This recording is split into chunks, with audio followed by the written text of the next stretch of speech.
Good morning, Year 5. It's Tuesday, 26th of January. I hope you had a nice day yesterday with the snow and the sun. It was fantastic.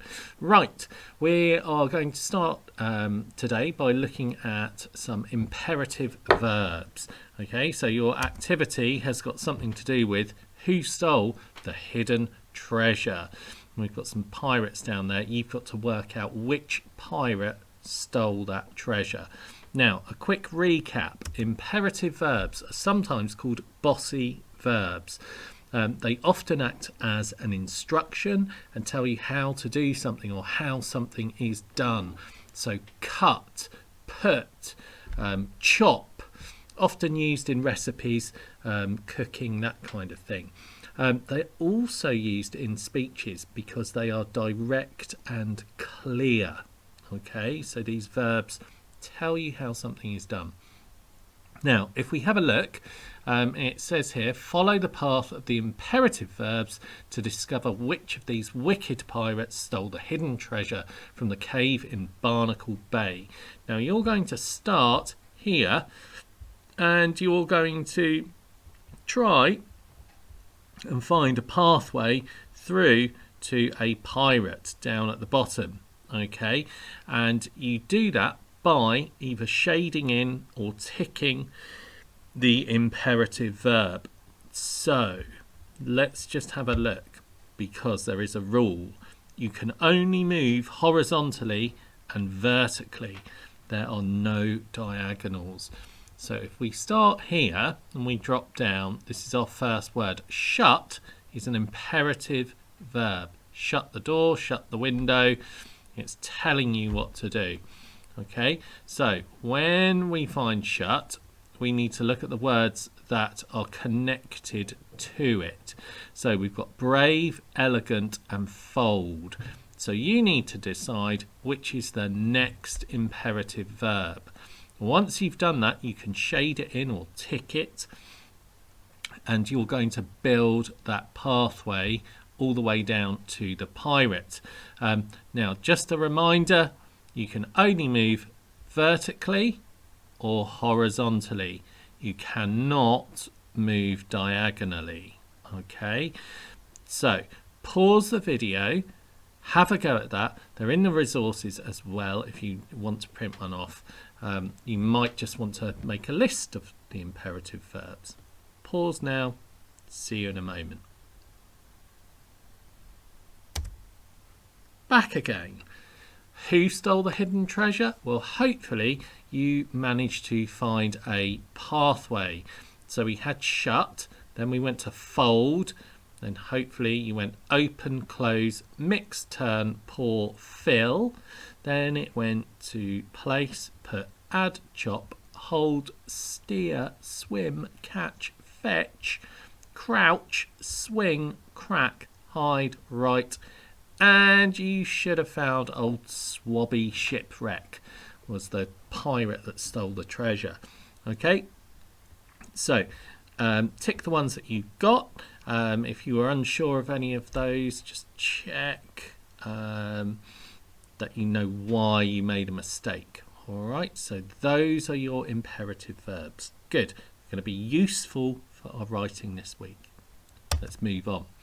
Right, so today we're going to gather information for speech writing. Now, hopefully, yesterday you made notes about the characters of Zoe and our new character, Doobie. And Doobie came across as being quite an aggressive, bit of a bully, quite a violent chap, not a nice person. We talked about he didn't really have that many values, if any.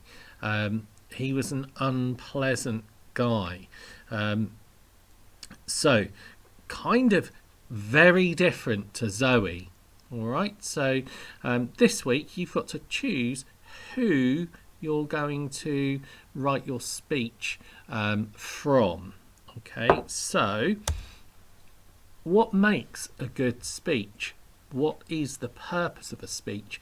We have already written some speeches from our medieval people.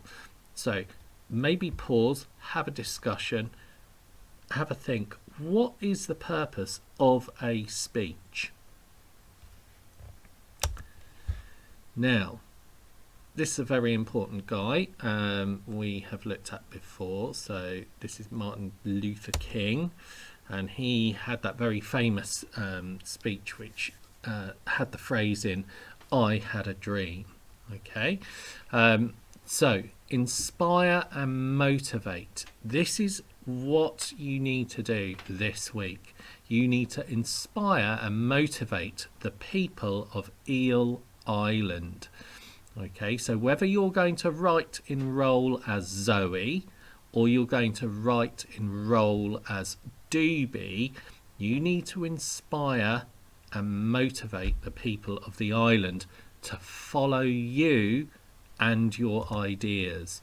Okay, so here's a little list we're going to look at in more detail when we come to do our plan. So we've got an introduction about the issue, and that's our main point. Now what we're going to focus on today is our personal story. You need to think about Zoe's personal story or Doobie's personal story. Okay, we're going to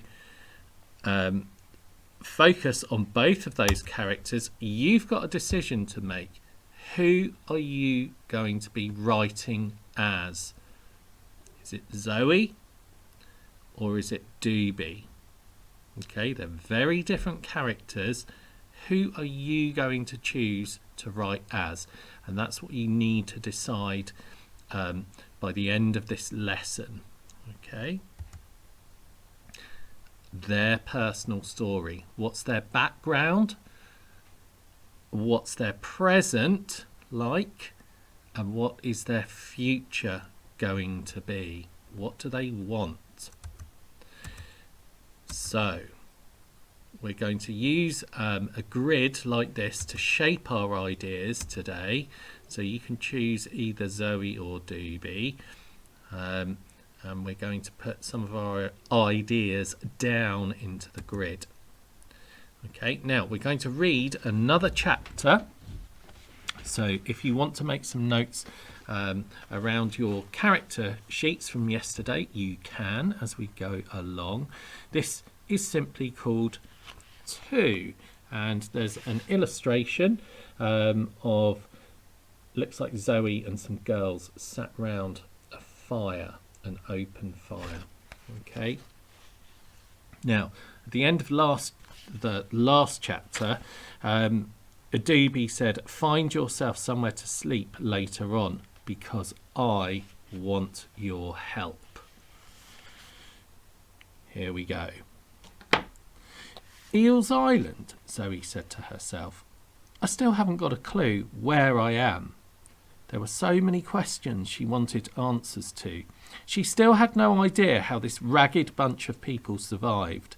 The island was little more than a tiny strip of mud in the middle of the sea. All she knew was that she had finally left Norwich forever. It had been her home for all of her short and strange life. The houses her parents had grown up in were both under water now. The house she'd been born in was a ruin. When it got too dangerous, they'd moved further into Norwich to higher ground. Zoe was about 7 at the time. It meant moving closer to other people. Zoe's parents didn't really like this. Other people generally meant trouble. As a result, Zoe had few friends. There had been 1 or 2, but gradually their parents had given up and taken the supply ship to the mainland. Every parting had been hard for Zoe. After a while, she made sure she never let herself like anyone too much, because sooner or later they would leave too. When they came to move house, there were so few people left that there was plenty of space and plenty of huge old houses to choose from. Which one do you like, Zoe? Her dad asked her. They were standing at the end of a long street of large detached Victorian houses. All of them were unoccupied, and they had all been looted too. What they needed was a roof over their heads and a large garden to grow food. Zoe looked carefully. Finally, she saw a house that seemed a little more friendly than the others. "That one," she said, and walked up to the gates. "Seems okay to me," said her dad. "Beats raising a mortgage, doesn't it?" said her mum. After the night when her parents had sailed away without her, Zoe hadn't wanted to go back to the old house. It was too much. She'd spent a long time moving from place to place, but nowhere seemed right, so she always moved on. One day at the allotments, Natasha suggested that they live together. It wasn't long after Zoe had lost her parents and the allotments were still being organised fairly well. There was a group of men and women who ran the allotments. They guarded it at night to stop people stealing their produce, and in the daytime they organised the work. For a few hours' work, you could earn yourself some vegetables or some tinned food from their own store if there was nothing fresh to be harvested. Zoe and her parents had made good use of the system, while their own garden was not producing the goods. It worked fairly well for a few years, not like later when things really started to go to pieces. Then there had been the fights, and people raided the allotments food store rather than work. Natasha's parents were dead, but she lived with some other people in an old block of flats. Zoe thought about her offer, but turned it down. She didn't like the setup and didn't like the other people. After that night on the shore, when she'd been separated from her mum and dad, something had changed in Zoe. The fight, the desperation, the fear on people's faces. She'd seen that everyone was only out for themselves, and she knew no one really wanted her around anyway. They saw her as a rebel and treated her as a bit of an outcast. But that suited Zoe, more or less. Let them think she was a tough loner, and they'd be more likely to leave her alone.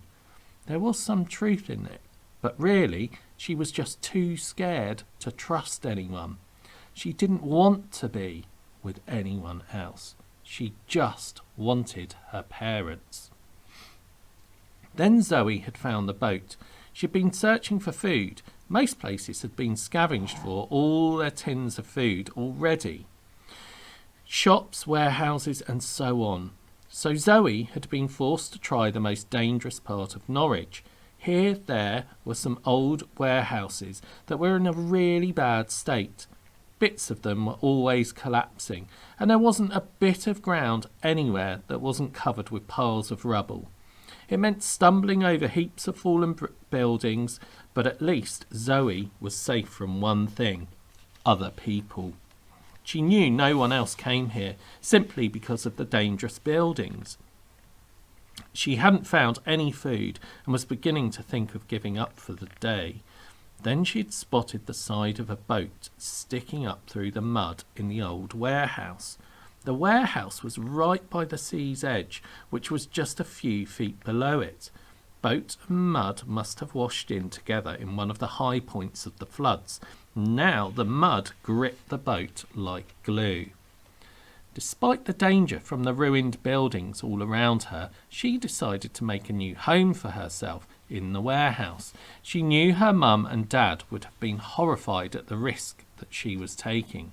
But Zoe was more scared of other people than she was of falling bricks and stones. Later she would change her mind as the building started to groan horribly in the slightest wind. Then she would move her boat to the safety of the shed in the graveyard. But for now the old warehouse would be her home. She moved house into a tiny room in the roof of the warehouse. It had been an office. Clearly no one had been there for a long time. The room must have been abandoned when the floods came, and there was still paperwork and office furniture sitting just as they had then. There were even some tins of tomato soup in a small cupboard in the corner. Zoe took this as a good omen, a sign that it was the right place to live. She was very hungry, and there and then she took the small pack from her back. It contained her most precious possessions: 2 water bottles, some bits of clothes, her compass, a bottle of vitamin pills she'd found, a pocket torch without batteries, a small blanket, and an old book, in which she'd meant to keep a diary, but hadn't. Finally, she found what she was looking for. She took her penknife and skewered the top of one of the tins of soup. 2 holes, one to drink from and one to let the air in, so the soup came out more easily, just like her dad had showed her. She swigged the cold soup. It tasted great. She couldn't finish it in one go, so she carefully poured the rest into one of her water bottles, which was empty. Water was the hardest thing to find, much harder than finding food. She used the bottles to collect whatever drinkable water she could find, though occasionally she had found some bottles of mineral water. She mostly drank rainwater. She had hidden a series of tins and pans in various places, on rooftops and behind collapsing buildings, anywhere that no one else went. She would collect the water after every rainfall and store it in her bottles. She felt safe in the office room and could keep an eye on the boat too. She spent days digging it out, working as quietly as she could, just in case anyone was around. But she saw no one. One night there was a terrible crash. Zoe's fragile room shuddered, and the whole warehouse with it, as she realised that a nearby building was falling down. She clung to the floor and prayed that her room wasn't about to drop to the ground with it. The noise was awful and seemed to take forever to finish, but finally it did. She didn't sleep for the rest of that night, but lay awake, listening to the sound of bricks, occasionally slipping and then settling again. Next morning she worked even harder on the boat. At the beginning it was just something to do, to stop her from going crazy. But as she uncovered more and more of the boat, she saw that it was in good condition, and she began to have real hopes of making it float again. Finally, one day it was free, and she began to wash the slimy mud from it. As she washed the bow, a single word appeared: Leica. "Hello, Leica," said Zoe, and she felt herself smile. She had set out to sea in Leica, but now she was separated from her. A sudden fear took her, but fumbling in her pocket, she found she still had the compass. It was all she had left. Mentally, she made a list of what to do. She would try and find out where she was. Then she'd get some food, and as soon as she could, she would go back to Leica and escape. Try and find the mainland, and maybe then she would find some trace of her parents. One thing she knew for sure: she didn't intend to spend any time on Eel Island. "There's something bad here," she said quietly. "Leica, I won't be long." But she didn't get a chance to do anything. 2 girls came up to her almost as soon as Doobie left. They were both tall and scrawny. They were dressed a little better than most, but their clothes were more a matter of improvisation than anything else. "I'm Molly," said one of them. "This is Sarah."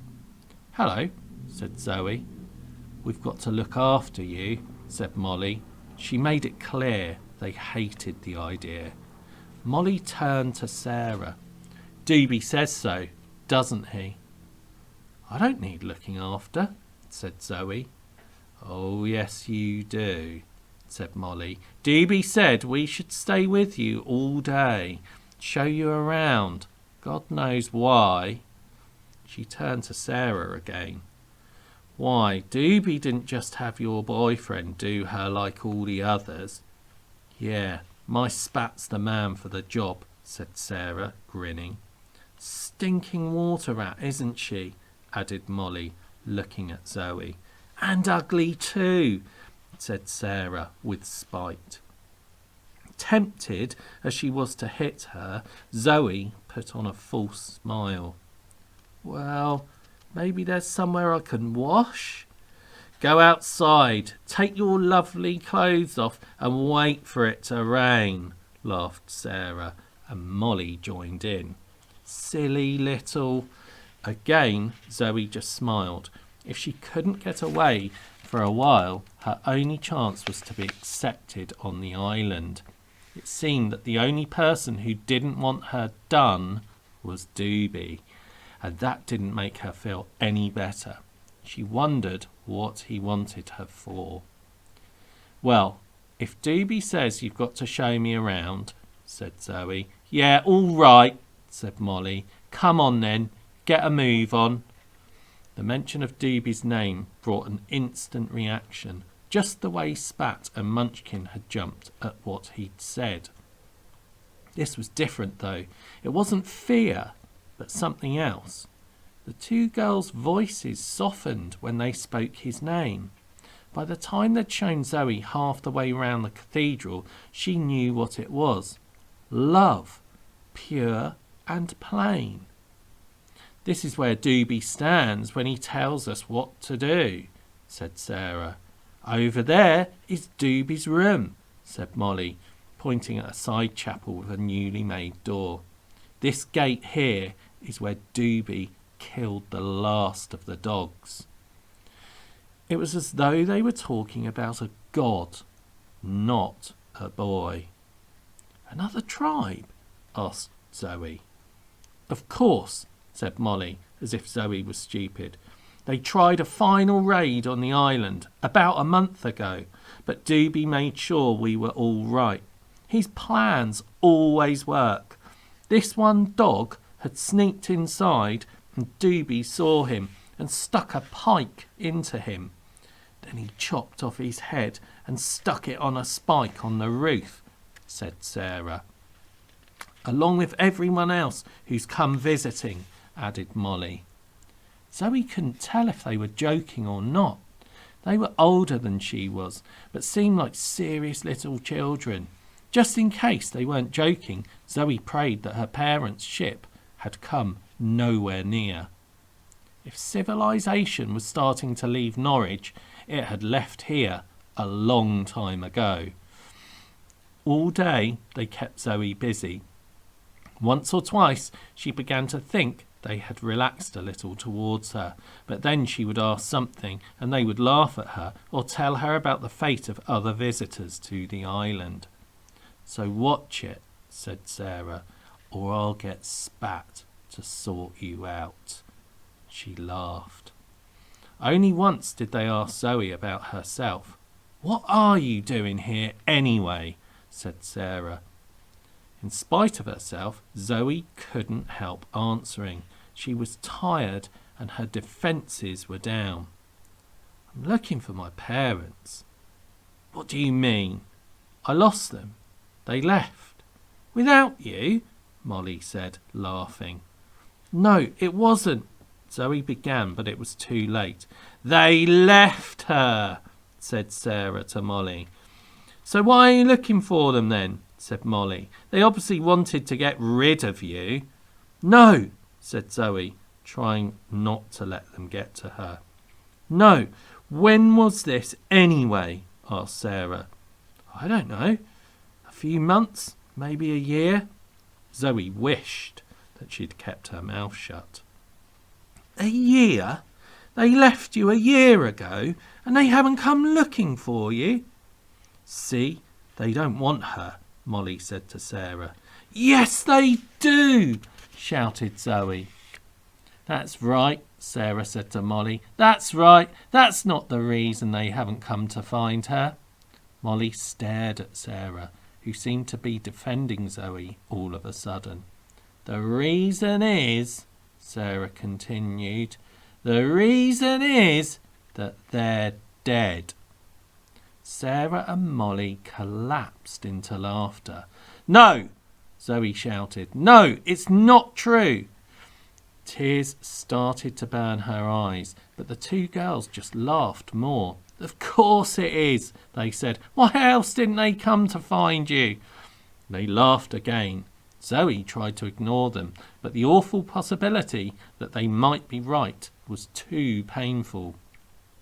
Sarah and Molly stayed with Zoe for the rest of the day until late evening. A horn blew, a strange low sound which echoed around the vast old building. "Right," said Sarah to Molly. "Come on then." They got up and started to leave. "Wait," said Zoe. "Where are you going? What's that noise mean?" "Curfew," said Sarah without looking back.